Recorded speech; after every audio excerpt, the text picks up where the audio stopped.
Hi everyone, welcome back to Crochet Rocks. My name's Tracy, and in this particular tutorial I'm going to put an edge on the mile a minute baby blanket that I've made.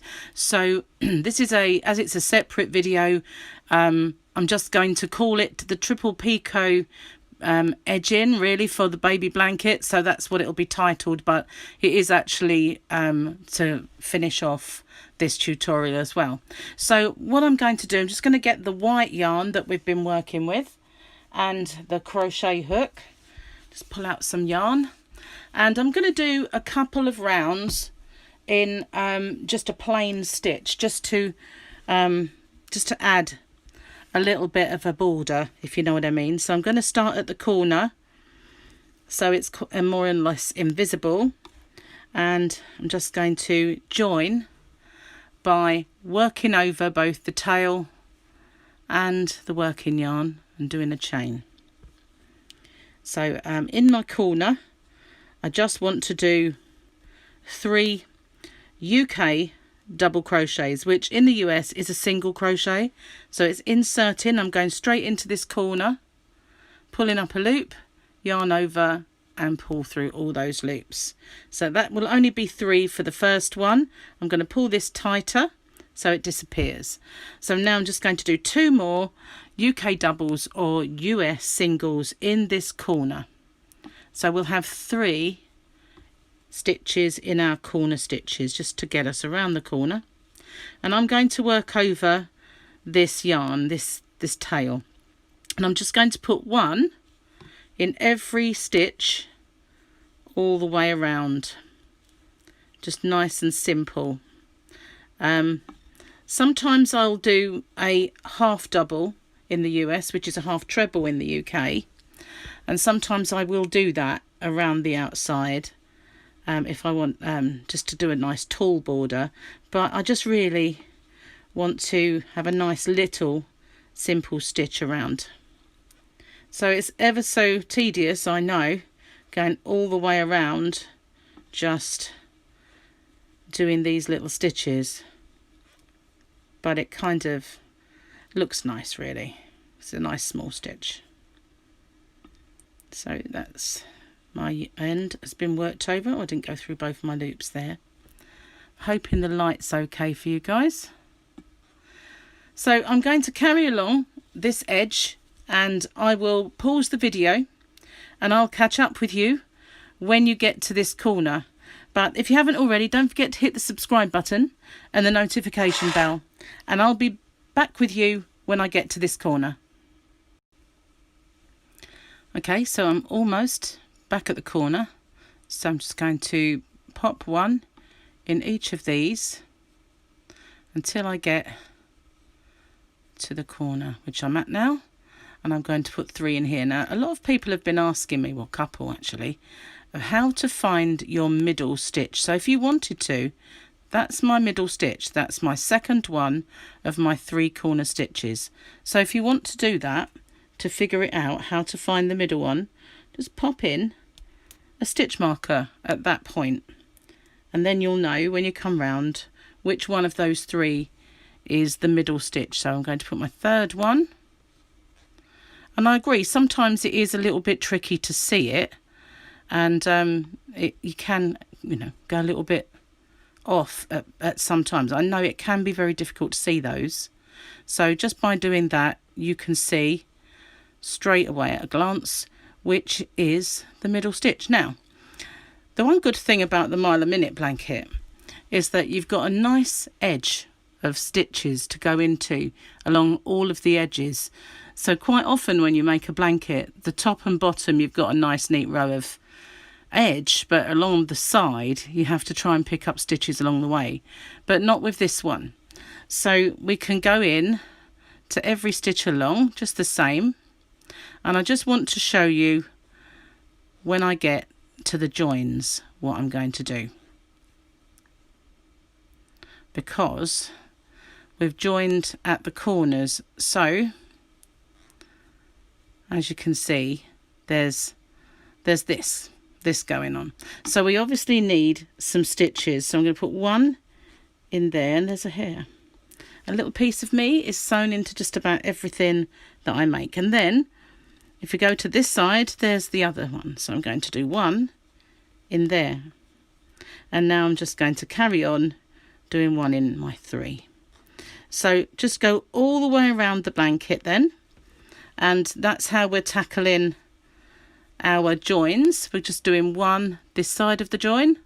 See, there's the join of the 2 mile a minute strips. So we're doing one in that side, one in that side. So when we get to the next one, we'll do one in this, just after those ones there, and one this side. One in each, and then we'll just carry on. And then when we get to the corner, we'll do our 3. And if you want to pop in a stitch marker so that you know which is the center one, that's great. So now I'm just going to work all the way around the edge, and I will come back to you when I get back to this start here, and I'll pick up with you then. Okay, so I've gone all the way around, more or less, just got one more to do. And then I'm just going to slip stitch into that first stitch, and I've made it all the way around. So now I'm going to slip stitch into this one, the next stitch, because that is my middle, and I want to be in the middle. And I'm just going to pull out my yarn because it's tucked under my work, and there's a lot more of it out than I imagined. There we go. Okay, so I'm going to do another round. I'm going to maybe do the next one and then see if that's wide enough. If not, I will do another one. So I'm going to chain 1 and cinch it down a little way because I don't want it to be confused with a stitch. And I'm in this one that I've just slip stitched into, which is the center one. I am now going to do 3.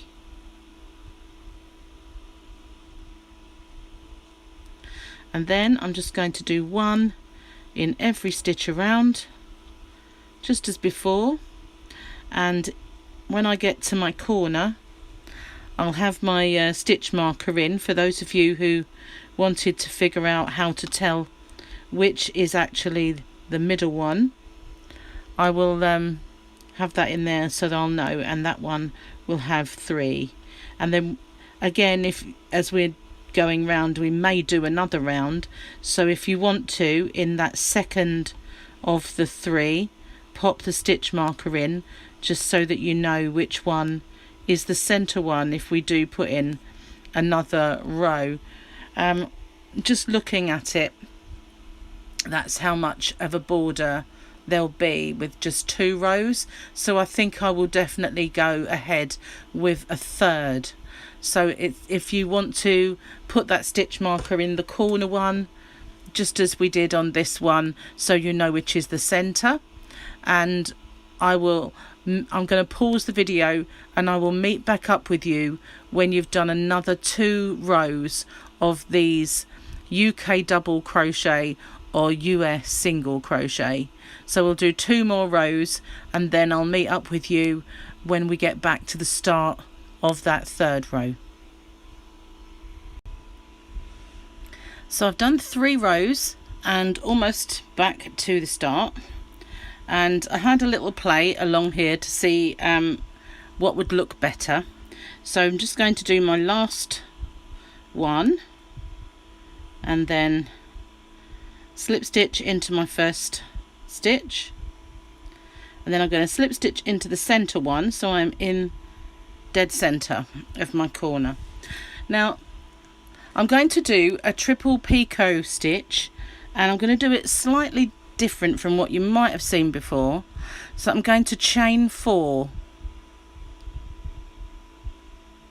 and then I'm going to go into the same stitch that I was in and just pull up a loop. So I've got 2 on my hook, and yarn over, pull through both of them. Now I'm going to chain 5. I'm going to go back into the same stitch, pull up a loop, yarn over, and go through both. I'm going to chain 4, and then I'm going to go back in the same stitch, pull up a loop, but this time I'm going to pull it through as a slip stitch and snug it down. So what I've made is this little picot where the center one is a little bit larger. Just bear with me a second, I need to wipe my hook because it's a little squeaky. So now I've seen this before where all of these are the same size and where you get a long chain between them, but I'm not really keen on that. So I'm going to chain 2, and then I'm going to skip 2 stitches, 1, 2, and in this third one I'm going to do a UK double or a US single crochet, and I'm going to chain 2 and then skip 2 and do a slip stitch into the next stitch. So now that's the repeat. I'm going to just do exactly the same as I did here. Now when I get all the way round, if it doesn't actually work out, I'll kind of work that out as I go. It may not work out the right amount of stitches, but we can work with that. So I've done 4. And I'm chaining 5. Going to go back into that same stitch and do a UK double, US single. Now I'm going to do 4 chain, go back into that same stitch again, pull up my loop, but I'm going to slip stitch that. Oops, don't need to yarn over. Slip stitch it through. There we go. So if I pull my stitch out so it doesn't disappear, this is what it's going to look like. So I don't have a long gappy chain in between, and my little picots are not all kind of loopy. They're just a small one and a larger one like that. So I'm going to keep going all the way along.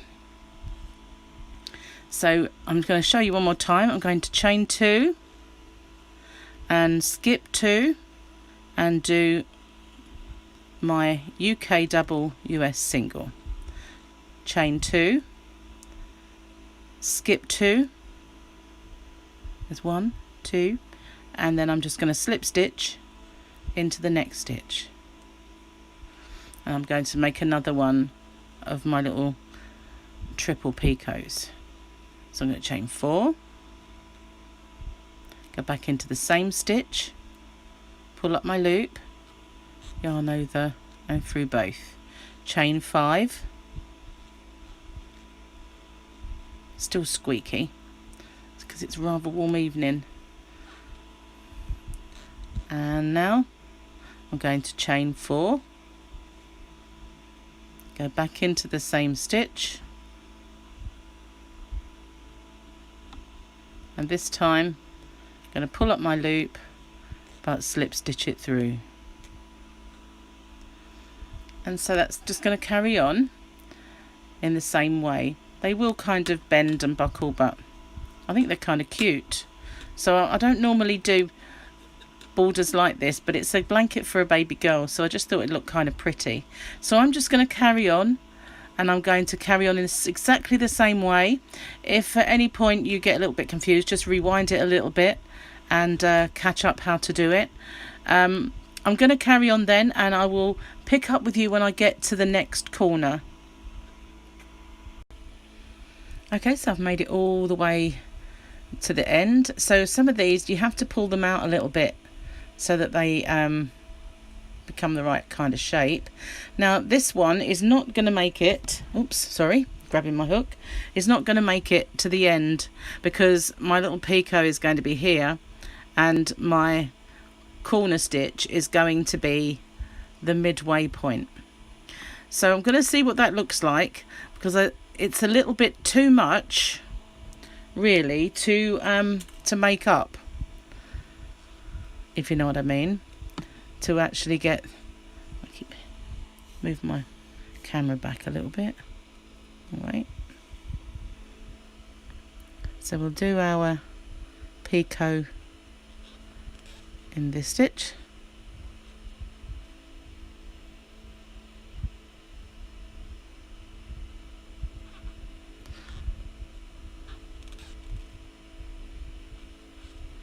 kind of worked out so that it's in the middle of one, but not so that it's actually the picot at the end. And I think it would be quite difficult to make it up. It would be noticeable if we right, I'm just going to do that for a second and then pull this one out, because they do bunch up a little bit, so you do need to like maneuver them a little bit. So now we're just going to turn, and at least the picot this side is going to be exactly the same distance apart from that one. So that should be good, at least. So I'm going to skip 2 and slip stitch into that one and begin again.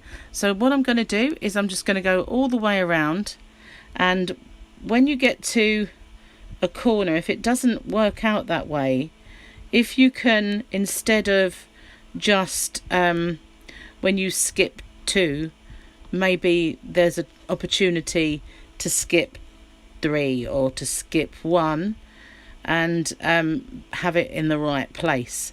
Otherwise I think it looks okay as it is, with either the center at the corner as it is there, so there's one either side, or like at the start with one in the dead center. As long as they kind of all match up with the distance, they should look fine. So I'm just going to carry on doing these little picots, and instead of a big long chain, which I've seen some do, I'm breaking mine up so it's caught in the middle, and I like it better that way.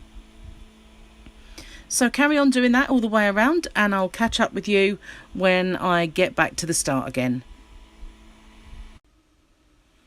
Okay, so I've made it all the way round, and all I'm going to do now is slip stitch into this one here, and I'm going to slip stitch into that stitch there so that it kind of brings it together. And then I left my scissors in the other room, but I would just snip. Let's see if I've got another set. I've usually got lots of them. No. Typical. So I'm just going to cut off my yarn and end off, and then sew in all my ends, which I still need to do. I've got some over here, but with this little picot, you do need to kind of pull them into shape and get them to sort of sit up a little bit. And if you want to block them, then you can stop them from wandering around like that. So that's how I've done this border. Now obviously, if your blanket that you've made is not for a little girl and you didn't want something quite so fussy, then I do have a lot of other borders, but I would still put my 3 small rows of UK double crochet and US single, and maybe then do my little scallop edge or something like that. There's I have a playlist of different edgings, which this one will be now part of. So if you are making this just because you needed an edging, but you want to make this blanket, I will put a link to it at the end. So thank you very much for watching, and I will see you on the next one. So bye bye for now.